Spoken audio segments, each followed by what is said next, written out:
Margaret, have you got any more to tell us about that laddie of yours? I'm glad the skills teach about the birds and the bees, because I've never been able to explain it to Oor Clint. So, the day I was fair flummoxed when Clint came here for his skill and said, "Can you and my daddy no get married?" I said, "Son, we are married. Can you no see we're one photo on the sideboard, you me and your father outside the Kirk, with your Uncle Jimmy and your Auntie Jenny? What do you think I was wearing a big white frock and a veil for? I ken the photo's wasted with your granny Balbardi greeting and holding a big white hanky up to her ear. She wasn't very pleased when Uncle Jimmy put a caption on it, 'Be good to my Willie, Jessie Broom.' Forby, the stork wouldn't bring a braw wee room like you to your mammy and daddy that wasn't married."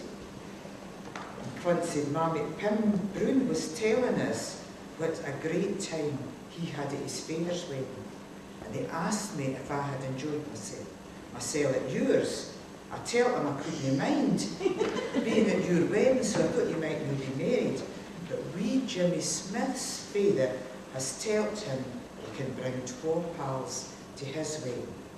So Jimmy's gained first chance to anybody will ask him back to their mammy at their daddy's wedding. So I suppose I'll no get unless you get married again." But you're wrong about the stork. We Jean Bean and her brothers have never had a father, but they've got lots and lots of uncles, and each shin brings them money and sweeties and presents. On Saturday night, their new uncle gave them money to go to the pictures and there for a feed after it. He's a rare laugh, he loves a joke. And the night when they came home for the pictures, the house was in darkness. So they knocked for a wee while and their new uncle shoved a £20 note through the letterbox and told them to go and get fish suppers because he was playing at hide and seek with their mammy. Sissy Mackay went to her father's wedding. She had a great time. She brought 12 pals and they ate for the buffet all night. So Sissy got up and sang "I'm Nobody's Child." And she made out £12 in tips, and young old wife was greeting, but her granny Mackay wasn't very pleased. I'd be a lot better off if I had 2 mammies and 2 daddies. Archie Gardner's got that, and he's never short of cash or sweeties. He just has to say to his daddy and his stepmother, "My real mammy's buying me a bike, but I would far rather have a computer to make me clever, so you would be proud of me."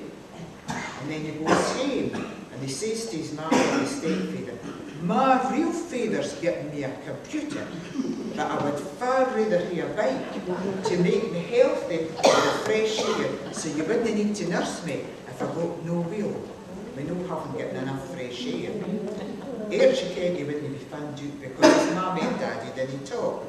So sure enough, next week when he visited his real father, there was a lovely computer waiting for him and a TV to go with.